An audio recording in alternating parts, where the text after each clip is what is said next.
ক্রন্দনরত রুমাইশাকে নিজের বুকের মাঝে আগলে নিল সাফওয়ান। খানিক ফুঁপিয়ে কেঁদে অবশেষে থামল রুমাইশা। সাফওয়ান কি হয়েছে কিছু না বুঝে এতক্ষণ ওর মাথায় হাত বুলিয়ে দিচ্ছিল। রুমাইশা কান্না থামিয়ে সাফওয়ানের বুক থেকে উঠে সাফওয়ানের মুখোমুখি বসে চোখ মুছতে মুছতে জিজ্ঞেস করল, কি হয়েছিল আপনার? আপনি এখানে কেন এসেছিলেন? সাফওয়ান সোজা হয়ে বসে গলা খাকারি দিয়ে ভ্রু কুঁচকে তাকিয়ে গম্ভীর গলায় বলল, সে কথা পরে বলছি, আগে বল তুই আমার ল্যাবের খোঁজ পেলি কিভাবে, আর ল্যাবের ভেতর প্রবেশ করলি কিভাবে? রুমাইশা ঠোঁট উল্টে একে একে ওর আর শাফিনের করা সমস্ত কাজের বিবরণ দিল সাফওয়ানকে। শুধুমাত্র ওর আঘাতের কথাগুলো এড়িয়ে গেল ও।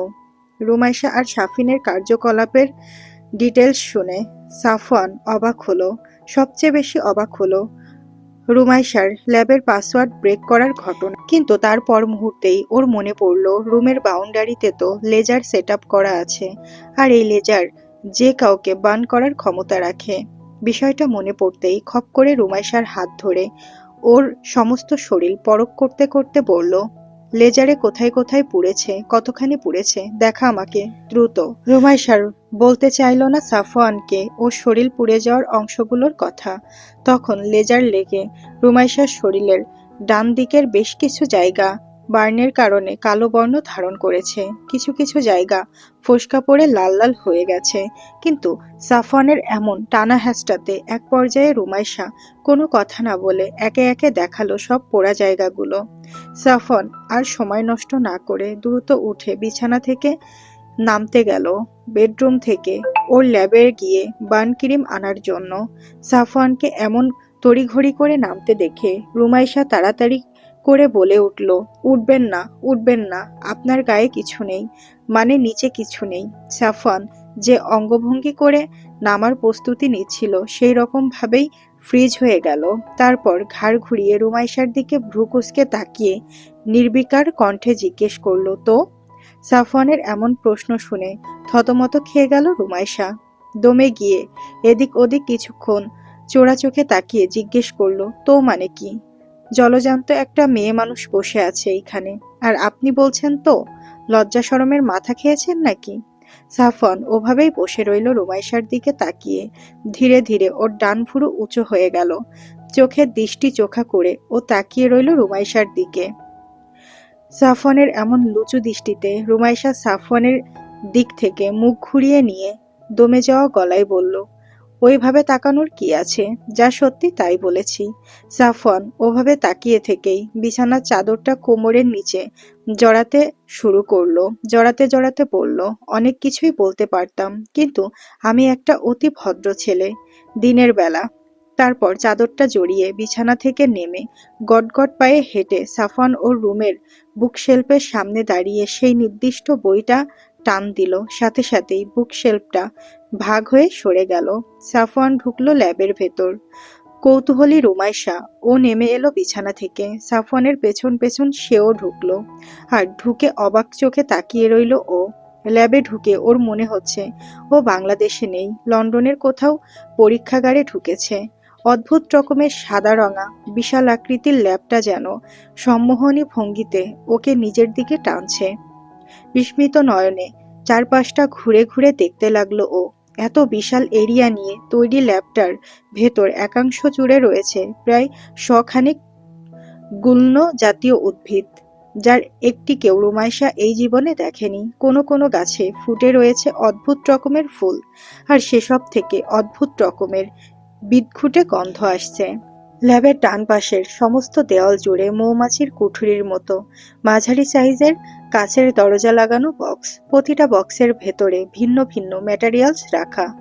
আর বাম পাশের দেওয়ালটা জুড়ে ল্যাবের সব রকমের উন্নত মেশিনারিজ রাখা।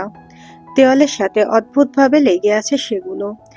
রুমাইশাকে এমন বড় বড় চোখ করে ল্যাবটা দেখতে দেখে সাফওয়ান ওর কাছে এসে ওর হাত ধরে ল্যাবের প্রতিটা জায়গা ঘুরিয়ে ঘুরিয়ে দেখালো। প্রতিটা লিকুইড, প্রতিটা যন্ত্রাংশের কাজ বুঝিয়ে দিল ওকে।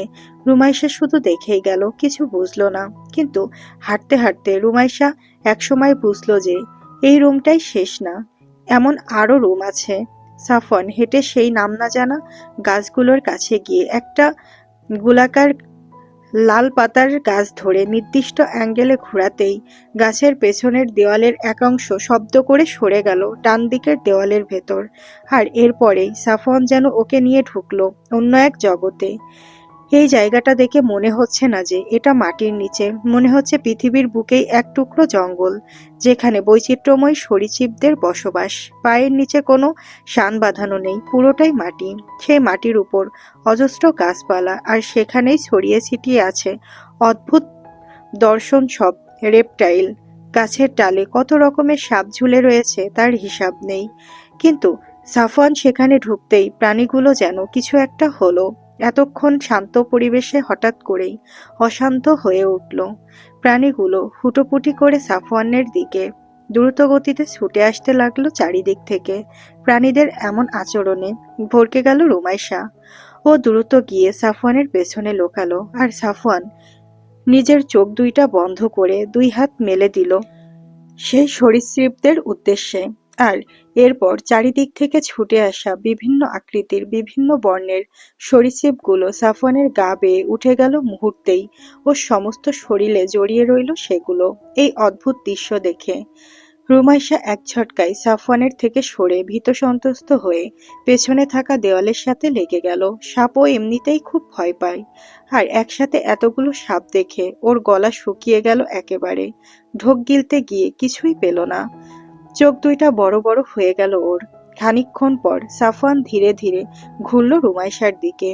আর আজ এই মুহূর্তে সাফওয়ানকে দেখার পর রুমাইশার সর্বোচ্চ ভয় পেল। চোখের পলক ফেলতেও ও যেন ভুলে গেল।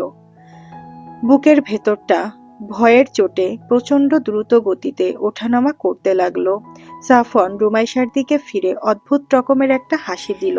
রুমাইশার পিলে চমকে গেল সাফওয়ানের হাসি দেখে। সাফওয়ানের জলজলে চোখ দুইটা এখন ধারণার চেয়েও বেশি জ্বলজ্বল করছে। চোখের ধূসর সবুজ রংটা গাঢ় হয়ে গেছে অনেকখানি, আর ওর চোখের গোলাকার পিউপিলটা তির্যক হয়ে লম্বা আকার ধারণ করেছে। সাপেরা যেমন থেকে থেকে জিহ্বা বের করে চারিপাশের স্মেল নেয়, ঠিক সেভাবেই থেকে থেকে কুচকুচে কালো দ্বিখণ্ডিত লকলকে জিহ্বাটা অর্ধেকেরও বেশি বের হয়ে আসছে সাফওয়ানের মুখ দিয়ে।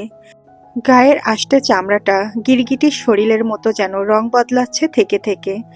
লাল নীল বেগুনি হয়ে রংধনুর মতো শরীরময় খেলা করে বেড়াচ্ছে যেন রংগুলো। সাফওয়ানের হাতের শিরা উপর শিরাগুলো গাঢ় নীল রং ধারণ করে স্পষ্ট হয়ে ভেসে উঠেছে ওর হাতের উপর অদ্ভুতভাবে। আর ওর তীক্ষ্ণ সূচালো ক্যানাইন দাঁতদ্বয় এই অদ্ভুত পরিবেশে স্বল্প আলোতে ঝকঝক করছে।